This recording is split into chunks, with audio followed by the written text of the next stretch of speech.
The ancient temple floated in the void between stars, its crystalline walls pulsing with a light that had burned for 10 million years. Dr. Emma Rodriguez pressed her palm against the cool surface of her ship's viewport, watching as the massive structure grew larger through the darkness. She had spent her entire career studying dead civilizations, but nothing had prepared her for this moment. The Valthic had built this temple as a monument to their own divine origins. According to their sacred texts, they were the first beings to achieve consciousness in the galaxy, the creators of countless worlds and species. For 10 million years, they had ruled with the wisdom of gods, their crystalline forms towering over lesser races who worshipped them as the source of all life. And this team had been invited here as part of the first diplomatic exchange between humanity and the Valthic Empire. It was meant to be a simple cultural study, a chance to learn from beings who claimed to have witnessed the birth of the galaxy itself. But as Emma stared at the temple's architecture, something felt wrong. The geometric patterns carved into the temple walls reminded her of something. The mathematical ratios, the way the light bent through the crystal formations, even the orbital mechanics of the structure itself. It all followed principles that should have been uniquely human, theories developed by Earth's greatest minds. Over centuries of scientific advancement, her colleague, Dr. Tom Blake, floated beside her in the zero-gravity chamber they had been given for their research. He was carefully scanning a series of hieroglyphs that covered the temple's inner walls, his translation device working overtime to decode the ancient Valthic script. "Emma, you need to see this," Tom said, his voice tight with confusion. "These symbols, they're not just describing the creation of life. They're giving specific molecular formulas." Emma pushed off from the viewport and drifted over to where Tom was working. The hieroglyphs were beautiful, each one carved with precision that would have impressed Earth's finest artists. But as she looked closer, she began to see what had disturbed Tom. "That's a DNA sequence," she whispered, pointing at a series of interconnected symbols. "And that one shows the chemical structure of water. But Tom, this temple predates human space travel by millions of years. How could they know about Earth-based biology?" The Valthic guide who had been assigned to their team, a being called Nexus Tal, noticed their confusion. His crystalline form shifted colors from blue to a concerned purple as he approached them. "Is there something troubling about our sacred texts?" Nexus Tal asked, his voice resonating through the crystal formations in his chest. "These words describe the great work of our ancestors, the first Valthic who brought order to the chaos of the early universe." Emma tried to choose her words carefully. The last thing she wanted was to offend beings who could destroy Earth with a thought. The formulas shown here, they're very similar to discoveries made by human scientists. It's just an interesting coincidence. Nexus Tal's form shifted to a dismissive green. Convergent evolution is a well-known phenomenon. All intelligent life eventually discovers the same fundamental truths about the universe. Your species is simply following the path that we laid down millions of years ago. But Emma wasn't convinced. Over the next several days, as they were given access to more of the Valthic's historical archives, the coincidences kept mounting. Star charts that showed Earth's solar system in perfect detail, despite being created long before humans had even evolved. Genetic codes that matched Earth species with impossible accuracy. References to concepts like quantum mechanics and relativity that used terminology strikingly similar to human scientific language. The breakthrough came when Tom discovered a data crystal hidden in a sealed chamber deep within the temple. The crystal was different from the others they had seen, older somehow, and when they activated it, the information it contained made Emma's blood run cold. The crystal showed star maps, but not just any star maps.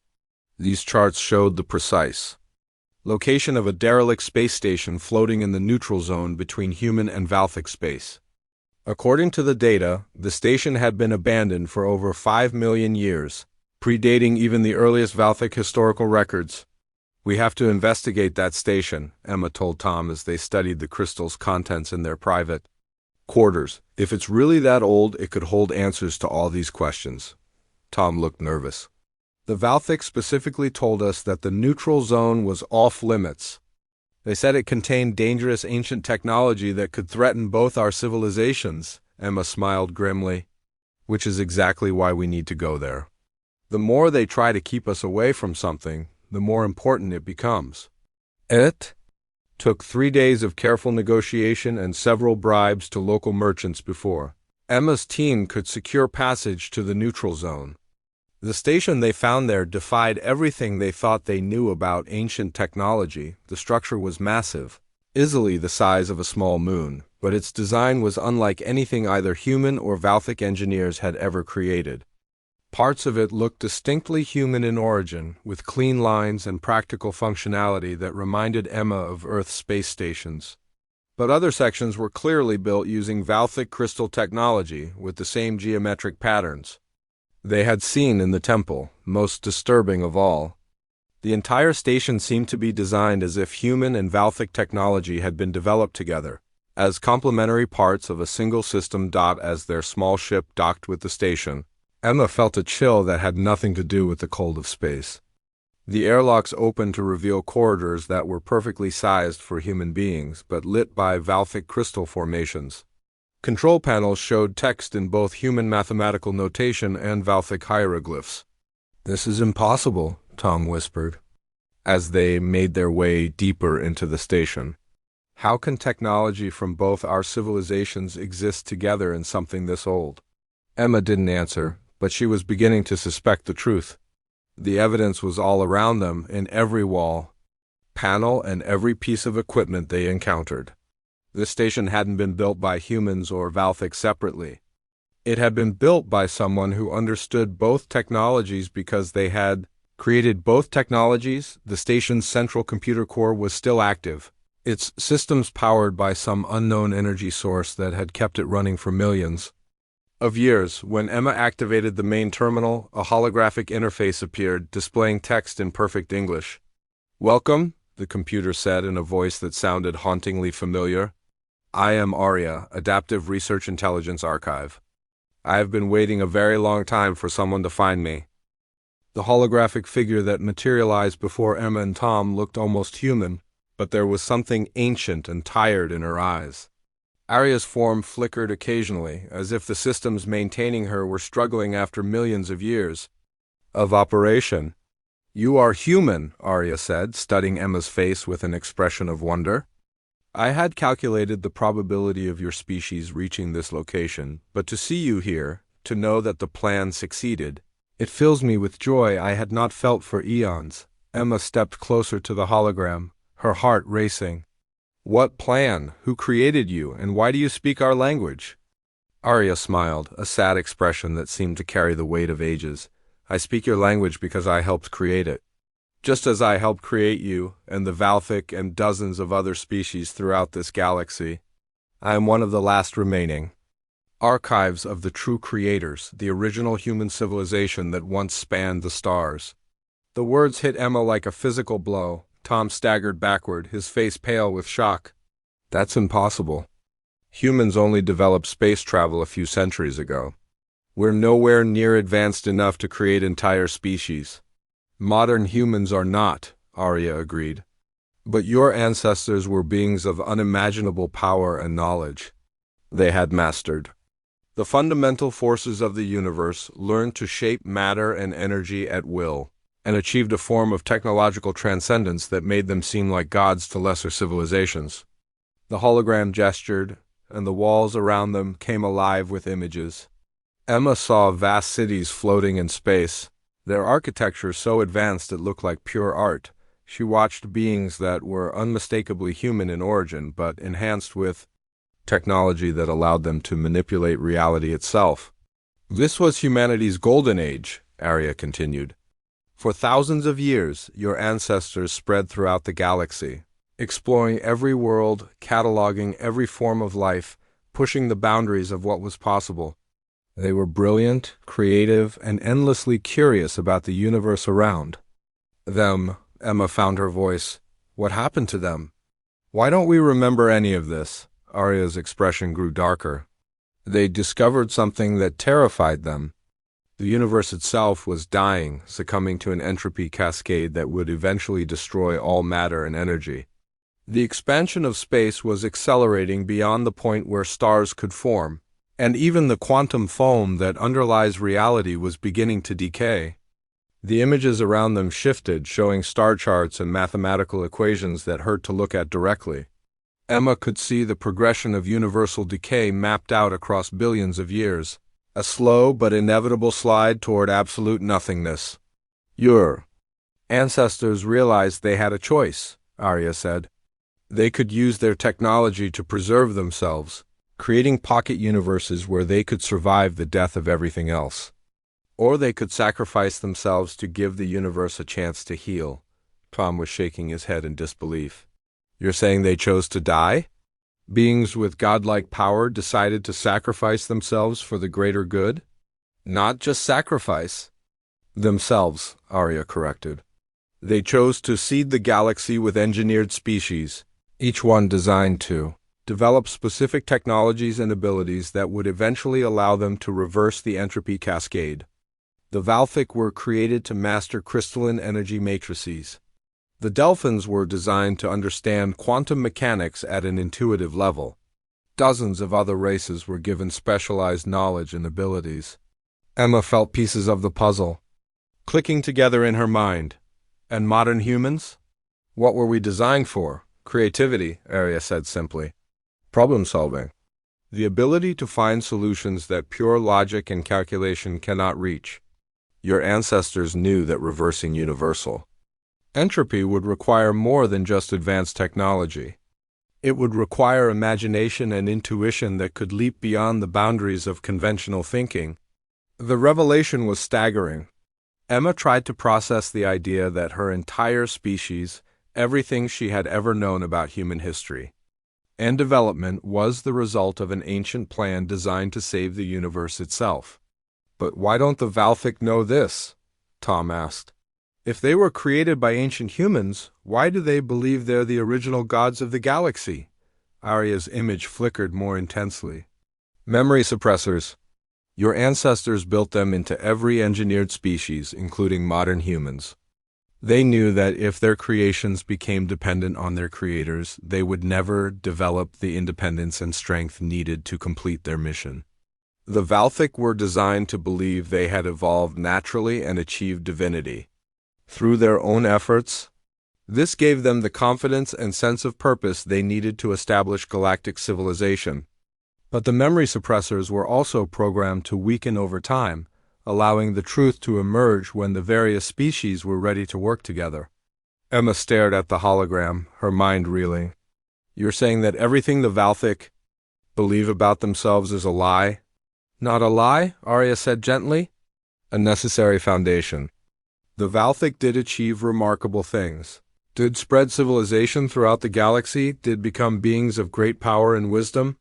The fact that they were guided by ancient human programming doesn't diminish their accomplishments. But Emma could already see the problem. They'll never accept this. The Valthic have spent millions of years believing they're divine. Learning that they were created by another species, especially one they consider primitive, will destroy everything. They are? Arya nodded sadly. This is the great risk your ancestors took. They knew that when the truth emerged, it would cause tremendous upheaval. Some species would adapt and grow stronger. Others might be destroyed by the revelation. The hologram gestured again, and new images appeared showing the current state of the galaxy. Emma could see the Valthic Empire, vast and powerful, but also rigid and proud. She could see dozens of other species, some advanced, some primitive, all unknowingly playing their part in an ancient plan. The entropy cascade is beginning again, Arya said, her voice heavy with urgency. The signs are subtle, but they're there. Quantum fluctuations are increasing. The rate of universal expansion is accelerating.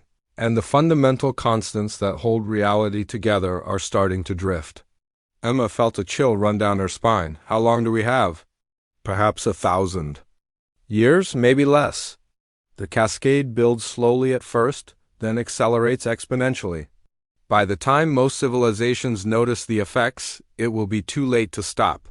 Tom had been quiet for several minutes, but now he stepped forward. What do we need to do? How do we save the universe? Arya smiled, and for the first time Emma saw hope in the ancient AIS eyes. Your ancestors left instructions, hidden throughout the galaxy in stations like this one. The solution requires cooperation between all the major species, combining their unique abilities and technologies in ways that no single civilization could achieve alone.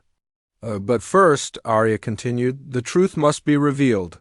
The memory suppressors must be fully deactivated, and every species must learn about their origins and purpose. Only then can they work together to implement your ancestors' final plan. Emma looked around the ancient station, at the impossible blend of human and alien. Technology at the hologram of an AI that had waited millions of years for this moment. She thought about the Valthic Empire, proud and powerful, about to learn that everything they believed about themselves was carefully constructed fiction. She thought about humanity, still struggling to establish itself among the stars, about to discover that their ancestors had once ruled the galaxy as gods, and she thought about the universe itself, slowly dying from an entropy cascade that could only be stopped by the cooperation of species that had been programmed to serve different purposes, but who might not be able to overcome their pride and prejudices long enough to work together. Where do we start? Emma asked. Arya's smile grew wider. We start by telling the truth, all of it. And then we pray that your ancestors were right about the essential goodness of the beings they created. The Grand Council Chamber of the Valthic Empire had witnessed many historic moments over the millennia, but never anything like this. High Nexus Corvin stood at the center of the crystalline amphitheater, his massive form glowing with rage as he listened to Emma's report. Around him, thousands of Valthic nobles watched in stunned silence as their entire understanding of existence crumbled. Lies, Corvin declared, his voice resonating through the crystal formations with such force that several humans in the observation gallery had to cover their ears. These primitives dare to claim that we, the eternal Valthic, are nothing more than manufactured beings created by their ancestors. Emma had expected this reaction. 3 weeks had passed since her discovery of Arya, 3 weeks of frantic preparation as she and Tom gathered evidence from dozens of hidden archives scattered throughout Valthic space. Each new revelation had been more shocking than the last, painting a picture of ancient human civilization that defied everything both species believed about galactic history. The evidence is overwhelming, Emma said, trying to keep her voice steady despite the hostility radiating from the assembled.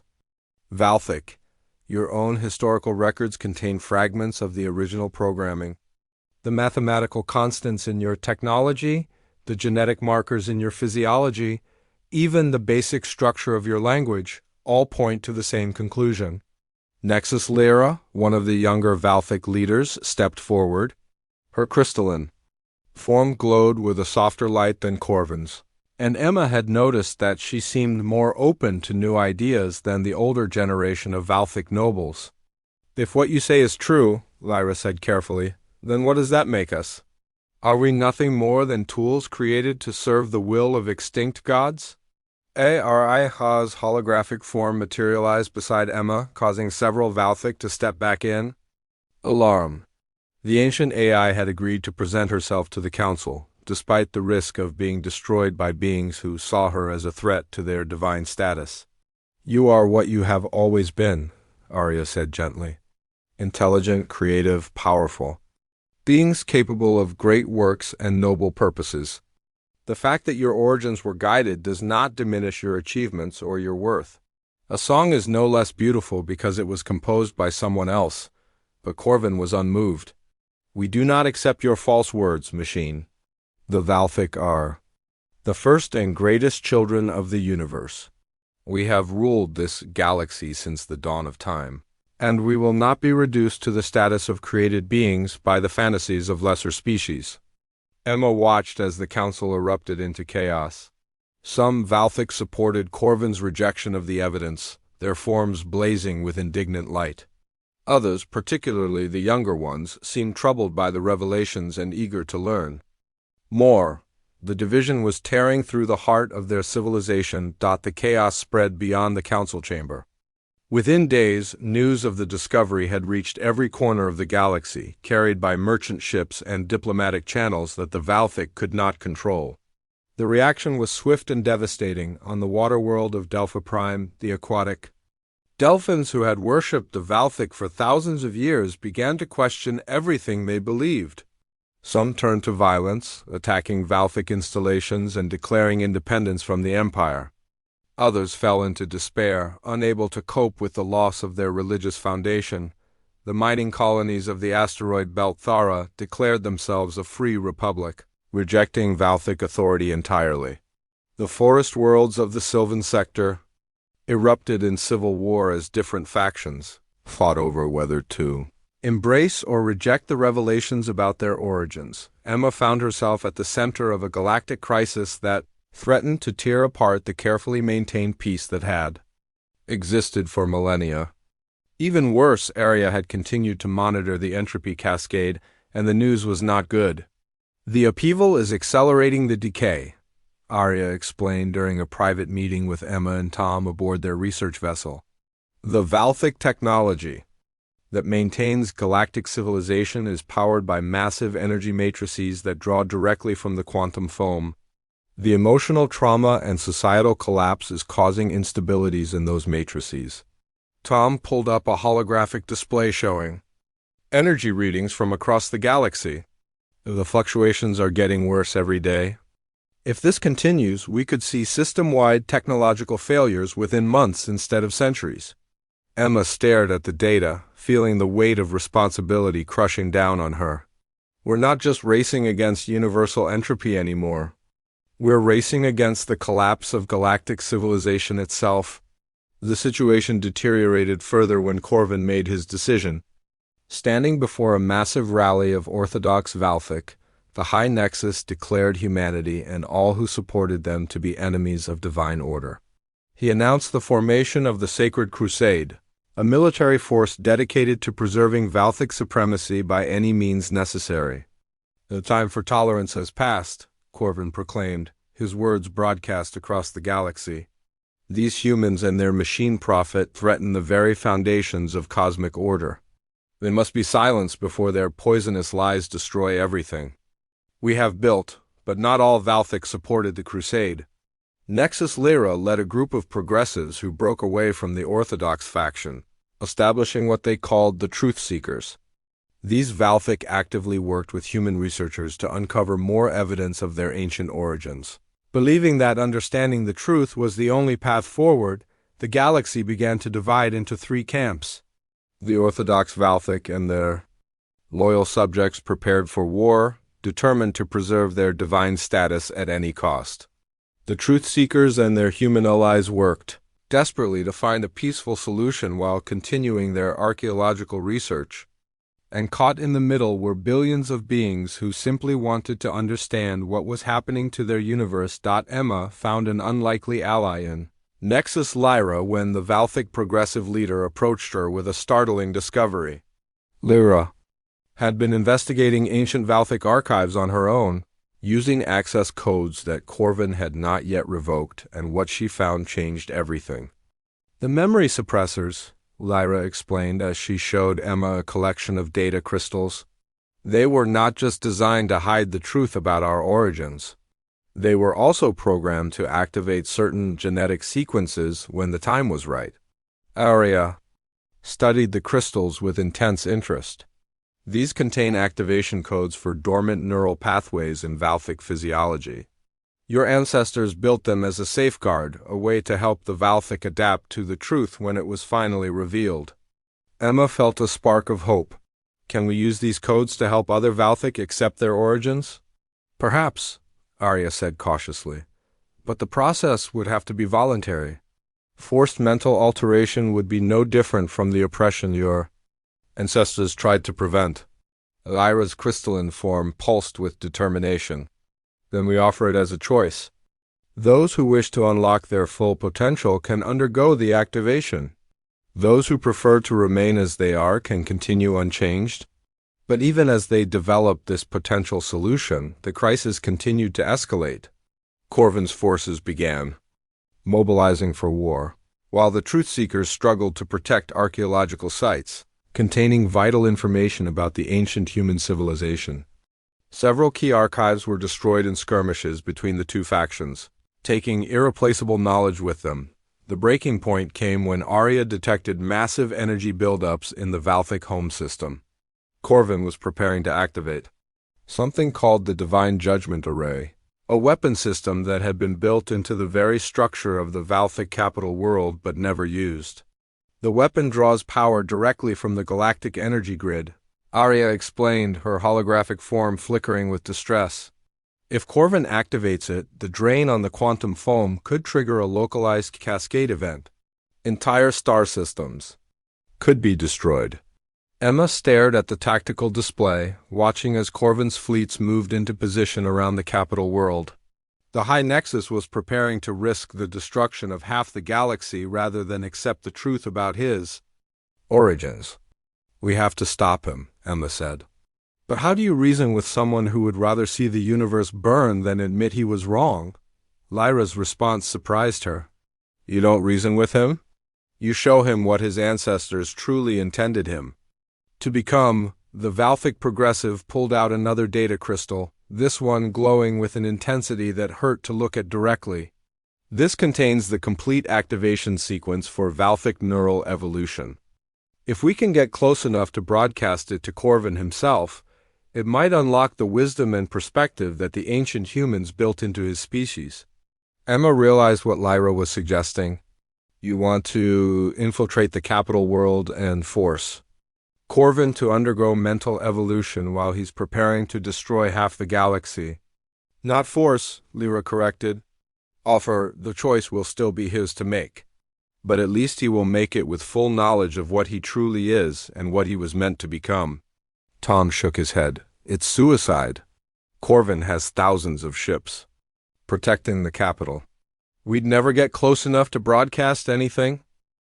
But Arya was studying the data crystal with growing excitement. "There might be a way." The ancient humans built emergency protocols into all their creations. If we can access the original command codes, we might be able to override Corvin's control systems and force him to listen. Emma felt the weight of the decision settling on her shoulders. They were talking about violating the free will of an entire species. Exactly the kind of manipulation that the ancient humans had tried to avoid. But if they did nothing, Corvin's weapon would trigger a cascade that could destroy billions of lives. "Do it," Emma said finally. "Prepare the activation sequence." "We're going to the capital." The space around Valthic Prime burned with the light of 1,000 stars as Corvin's fleet prepared for the final confrontation. Emma watched from the bridge of Lyra's flagship, a sleek vessel that bore little resemblance to the massive crystalline dreadnoughts that surrounded them. The progressive Valthic had modified their ships with technology based on ARIAS ancient archives, creating hybrid vessels that combined the best of human and Valthic engineering. "The Divine Judgment Array is almost ready," Lyra reported her crystalline form dim with exhaustion. The stress of leading her people through this crisis had taken a visible toll on the young Valthic leader. "Corvin's engineers estimate they will have full power within 6 hours." Emma nodded grimly as she studied the tactical display. The weapon system was built into the very core of Valthic Prime, drawing energy from the planet's crystalline matrix and channeling it through massive orbital platforms. When fired, it would unleash a beam of pure force capable of destroying entire star systems, but the energy drain would destabilize the quantum foam for light years in every direction. "Arya, are the override codes ready?" Emma asked. The ancient AI's hologram flickered as she processed massive amounts of data. "I have successfully accessed the original command protocols, but there is a complication. The codes will only work if broadcast from very close range, and Corvin has surrounded himself with shields that can deflect any known form of energy transmission." Tom looked up from his sensor readings. "What about the reality anchors? Could we use those to penetrate his defenses?" Arya paused, her expression thoughtful. "Theoretically, yes. The reality anchors operate on a level beneath normal spacetime, which would allow them to bypass conventional shielding. But activating them here would require enormous amounts of energy, and we would need at least 3 anchors working in perfect synchronization. Emma felt a chill as she realized what that meant. The nearest reality anchors are in the Delphi system, the Thera asteroid belt, and the Sylvan sector. All 3 are currently in the middle of civil wars triggered by our revelations. Then we have to stop those wars, Lyra said simply. We have to convince 3 different species to work together, despite the chaos we have unleashed in their societies. The next few hours were a desperate race against time. Emma's team split up, with Tom leading a diplomatic mission to the Delphins, while Lyra herself went to negotiate with the Thera mining colonies. Emma took the most dangerous assignment, traveling to the Sylvan sector where the forest dwellers were engaged in a brutal conflict over whether to accept or reject their artificial origins. The Sylvan homeworld was a beautiful place, covered in vast forests of trees that grew to impossible heights and glowed with their own internal light. But as Emma's shuttle descended through the atmosphere, she could see the scars of war. Entire forests had been burned, their ancient trees reduced to blackened stumps that would take centuries to regrow. The Sylvan leader, who met Emma at the landing site, was a creature of living wood and flowing sap, her bark-like skin marked with deep cuts from recent battles. "Human," she said, her voice like wind through leaves, "you have brought us nothing but pain and confusion. Why should we listen to you now?" Emma chose her words carefully. "Because the universe is dying, and only by working together can we save it. The wars tearing your people apart are exactly what the entropy cascade feeds on. Division, chaos, the breakdown of order and cooperation." The Sylvan leader, who called herself Oakenheart, gestured toward the burned forests around them. "Look, what your truth has cost us. Half my people believe they are nothing more than artificial constructs, created to serve purposes they never chose. The other half cling to our old beliefs so desperately that they would rather destroy everything than accept change. The ancient humans gave you choices," Emma said. "They created you with the capacity for growth, for adaptation, for becoming more than what you started as. The Civil War isn't about your origins. It's about what you choose to do with the knowledge of those origins." Oakenheart's wooden features shifted into what might have been a smile. "You speak like one of the old growth trees, full of patience and long thoughts. Very well, human. Tell me what you need." Emma explained about the reality anchors and the divine judgment array, about the cascade that threatened to destroy not just their galaxy but the entire universe. She watched as Oakenheart's expression grew more serious with each revelation. "You ask us to trust in cooperation when cooperation has brought us nothing but war," Oakenheart said finally. "But perhaps that is the test the Ancient Ones intended. Not whether we can avoid conflict, but whether we can overcome it when the need is great enough." Meanwhile, Tom was having his own difficulties with the Delphins. The aquatic species had always been peaceful, but the revelation of their artificial origins had shattered their society. Many had retreated to the deepest ocean trenches, refusing to communicate with the surface world. Others had become violently xenophobic, attacking any non-Delphins who entered their territory. The Delphin leader Tom finally managed to contact was a massive creature with tentacles that sparkled with bioluminescent patterns. She spoke through biochemical signals that Tom's translation equipment could barely interpret. "The waters are poisoned with false knowledge," she said, her patterns flashing with distress. "Our young no longer know whether their thoughts are their own or programmed responses. How can we trust anything we feel or believe?" Tom found himself drawing on philosophical arguments he had never expected to use. Does it matter where a thought comes from if it leads to good actions? Does it matter whether love is programmed or natural if it brings joy and connection? You are who you choose to be, regardless of how you began.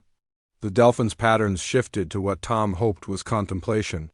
The Ancient Ones who made us, were they wise? "Wise enough to sacrifice themselves to save the universe," Tom said. "Wise enough to create beings like you, capable of beauty and wonder and growth, wise enough to trust their creations to surpass them. In the Thera asteroid belt, Lyra faced perhaps the most difficult challenge of all. The miners were humans and near-humans, descendants of Earth colonies that had been established before first contact with the Valthic. They had declared independence partly because they felt betrayed by the revelation that their own species had once ruled the galaxy as gods. So we're supposed to bow down to aliens because our ancestors were smart? Demanded the mining leader, a grizzled woman named Alex who had spent her entire life digging precious metals out of asteroids. I don't care if ancient humans could reshape reality. I care about the people living and working right here, right now. Lyra's crystalline form glowed with respect as she studied the human woman. The ancient ones would have approved of your attitude. They did not want to be worshipped or remembered as gods. They wanted their children to grow beyond them, to become something new and wonderful, Alex snorted. Pretty words from someone whose people have been playing God for millions of years. Yes, Lyra agreed simply, and we were wrong. We let ourselves believe we were naturally superior instead of recognizing that we were all part of something larger. The ancient humans created us not to rule over others, but to serve alongside them in saving the universe itself. The negotiation continued for hours, but gradually Alex and her people began to understand the stakes involved. The reality anchors weren't just weapons or tools of control. They were lifelines, the only hope of preventing a cascade that would destroy everything they cared about. As the deadline approached, all three teams managed to achieve the impossible. The Sylvans agreed to temporary ceasefire and cooperative activation of their reality anchor. The Delphins emerged from their ocean depths to work with surface dwellers for the first time in weeks. The Thera miners put aside their independence. Movement long enough to help save the galaxy, but even as the three reality anchors came online, synchronizing their effects across vast distances, Corvin made his move. The Divine Judgment Array reached full power, its massive energy collectors glowing like miniature suns as they prepared to fire. Emma! Arya's voice crackled through the communication system. The override codes are ready, but you need to get much closer to Corvin himself. The reality anchors can penetrate his shields, but only if you can get within a few thousand kilometers of his position. Emma looked at Lyra, seeing her own determination reflected in the Valthic's crystalline features. Then we go in, all the way to the core of Valthic Prime. What followed was the most desperate assault in galactic history. Progressive Valthic ships, human vessels, and converted civilian craft from dozens of species launched a coordinated attack on Corvin's defenses. They knew it was hopeless. Corvin had thousands of ships and weapons that could crack planets, while the Allied fleet numbered only in the hundreds. But they weren't trying to win a conventional battle. They were trying to create a distraction, a moment of confusion that would allow Emma's small ship to slip through the defensive lines and reach the planet's surface. The space battle raged for hours, filling the void with brilliant explosions and streams of energy. Emma watched friends die, saw ships she had served on reduced to glowing debris. But slowly, inevitably, the Allied fleet created the opening they needed. Emma's ship, protected by a reality anchor field that made it partially invisible to conventional sensors, slipped through the gap in Corvin's defenses and dove toward the surface of Valthic Prime. As they descended through the planet's crystalline atmosphere, Emma could see the massive towers that housed the Divine Judgment Array, their surfaces crackling with barely contained energy. There, Lyra said, pointing toward a spire that rose higher than all the others. Corvin will be in the central command chamber, preparing for the final firing sequence. Emma nodded, her hands steady on the controls despite the chaos surrounding them. Arya, begin the broadcast sequence the moment we're in range. The ancient AI's hologram flickered with determination. Understood. But Emma, you should know that once we begin the transmission, Corvin will know exactly where we are. His defensive systems will focus everything they have on stopping us. Then we better make this count, Emma said grimly. Their ship crashed through the upper levels of Corvin's command spire. its reality anchor field allowing it to phase partially through the crystalline walls before solidifying inside the structure. Alarms blared throughout the tower as Valthic guards rushed toward their position, but Emma and Lyra were already moving. The central command chamber was a vast crystalline cathedral, its walls alive with energy patterns that showed the status of the Divine Judgment Array. At the center stood High Nexus Corvin, his massive form blazing with power as he prepared to unleash destruction on a galactic scale. "Heretics!" Corvin roared as Emma and Lyra burst into the chamber. "You dare to defile this sacred place with your lies and false prophecies." Emma raised the device containing Arya's override codes, but before she could activate it, Corvin struck. Beams of pure force erupted from his crystalline body, searing the air where Emma had been standing. She rolled behind a control console, feeling the heat of the energy wash over her. "Corvin, listen to me," Lyra called out, her own form glowing as she prepared to defend herself. "The weapon you're about to fire will destroy everything our ancestors worked to build. The cascaded triggers will consume entire systems. Better that the galaxy burn than accept the blasphemy you preach?" Corvin replied, turning his attention to the firing controls. "In 10 minutes, the array will fire, and this human infection will be cleansed from the universe." Emma saw her chance. While Corvin was focused on Lyra, she activated Arya's transmission device. Immediately, the ancient AI signal began broadcasting the override codes directly into Corvin's neural pathways, codes that had been written into his very DNA millions of years ago. The effect was immediate and dramatic. Corvin's blazing light flickered and dimmed as conflicting signals raced through his consciousness. For the first time in his existence, the memory suppressors that had hidden his true origins began to fail. What? What is happening to me?" Corvin staggered, his massive form wavering as images flooded his mind. Emma could see the confusion in his crystalline features as he experienced visions of the ancient human civilization that had created his species. Arya's hologram appeared beside Emma, her form more solid and real than it had ever been before. "You are remembering, High Nexus. You are seeing what you truly are and what you were meant to become." Corvin's form began to change, his crystalline structure reorganizing itself as dormant genetic sequences activated. His harsh, angular features softened into something more elegant, more graceful. The violent energy that had surrounded him transformed into a gentle radiance that filled the chamber with warmth. I can see them," Corvin whispered, his voice no longer a roar of dominance but a tone of wonder. "The creators, the ancient ones, they loved us. They loved us so much that they gave up everything to ensure our survival." Emma felt tears streaming down her face as she watched the transformation. This was what the ancient humans had intended. What they had hoped their creations would become when the time was right. Not gods demanding worship, but wise beings capable of cooperation and sacrifice. "The array," Lyra said urgently. "Corvin, you have to shut down the Divine Judgment Array." But Corvin was staring at the firing controls with horror as he realized what he had almost done. The energy drain? It would have triggered a cascade event. I would have destroyed everything. His transformed hands moved swiftly over the controls, shutting down the massive weapon systems that had been charging for hours. Throughout the galaxy, beings who had been watching the crisis unfold breathed sighs of relief as the threat of immediate destruction passed. "Arya," Corvin said, turning to the ancient AI with newfound respect, "what do we do now?" "How do we undo the damage that has been done?" The hologram smiled. "We begin the real work. The work your creators always intended you to do. We save the universe." The great assembly hall on the neutral world of Haven Station had been hastily constructed from materials donated by dozens of species across the galaxy. Representatives from every major civilization sat together in a space that would have been unimaginable just months earlier.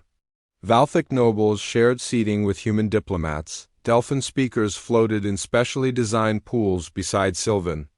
Delegates and miners from the Thera belt worked alongside scholars from the most distant worlds.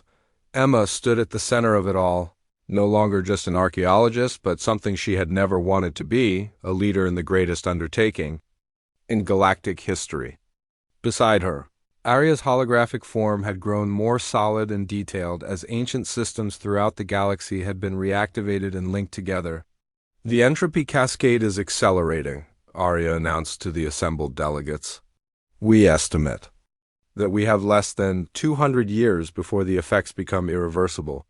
The universe itself is aging faster than it should, and the quantum foam that underlies all reality is beginning to decay. High Nexus Corvin, transformed by his neural awakening into something far gentler than the being who had once threatened to destroy half the galaxy, stepped forward. The Ancient Ones left us a solution, but it will require cooperation beyond anything our species have ever attempted." Arya gestured, and the air above the assembly filled with a three-dimensional map of the galaxy. Thousands of points of light appeared, scattered across every spiral arm and reaching into the dark spaces between stars. "Reality anchors," Arya explained. "Your creators placed them throughout the galaxy, hidden and dormant, waiting for the time when they would be needed. There are over 10,000 of them, each one capable of stabilizing the quantum foam in a sphere roughly 100 light-years in diameter." A Delphin representative, her tentacles flashing with excited bioluminescence, spoke up. "But surely, activating 10,000 devices across the galaxy would require more energy than our combined civilizations can produce." Arya's expression grew solemn. "You are correct. The energy requirements are beyond the capacity of any technological solution. That is why your creators made the ultimate sacrifice." The hologram gestured again, and the display changed to show not star charts, but something far more profound. Emma gasped as she recognized what she was seeing. It was a map of consciousness itself, patterns of thought and memory and emotion that had been woven into the very fabric of space-time. When the ancient humans realized that conventional technology could not provide enough energy to power the reality anchors, they made a choice that defines everything we understand about sacrifice and love, Arya continued.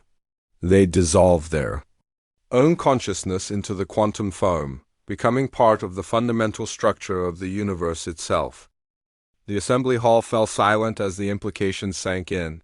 Emma felt her heart breaking as she understood what Arya was revealing. The ancient human civilization hadn't just died out or transcended to another plane of existence. They had literally become part of the universe, their thoughts and memories and dreams transformed into the energy needed to save all life.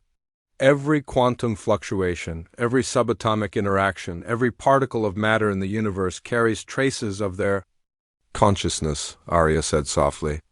They are still here, still aware in some sense, still watching over the children they created and loved so deeply that they gave up their individual existence to ensure their survival.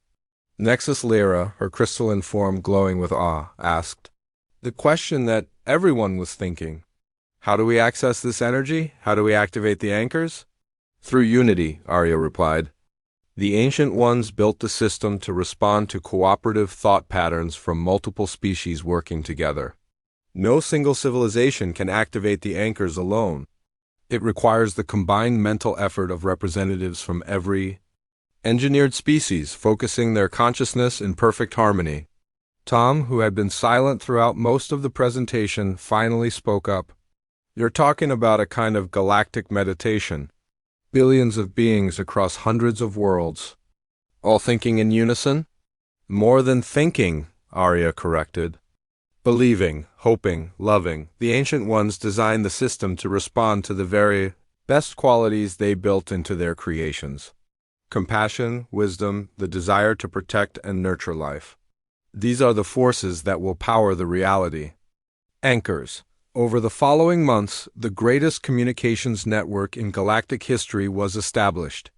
Every world, every station, every ship was connected through quantum entanglement transmitters that allowed instantaneous communication across any distance. The network wasn't just technological but spiritual, creating a web of shared consciousness that spanned the galaxy.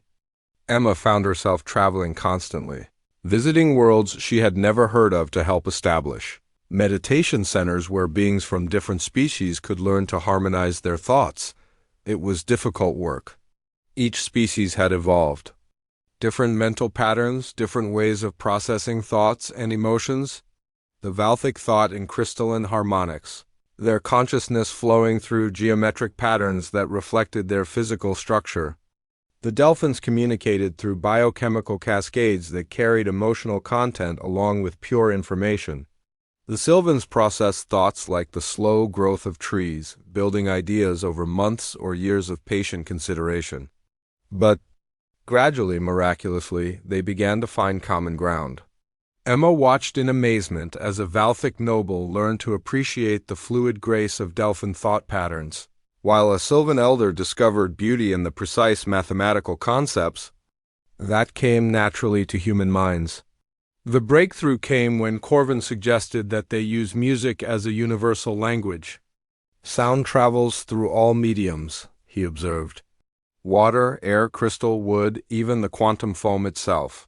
If we can find harmonies that resonate with the consciousness dissolved in the universe, we can create a symphony that will awaken the reality anchors.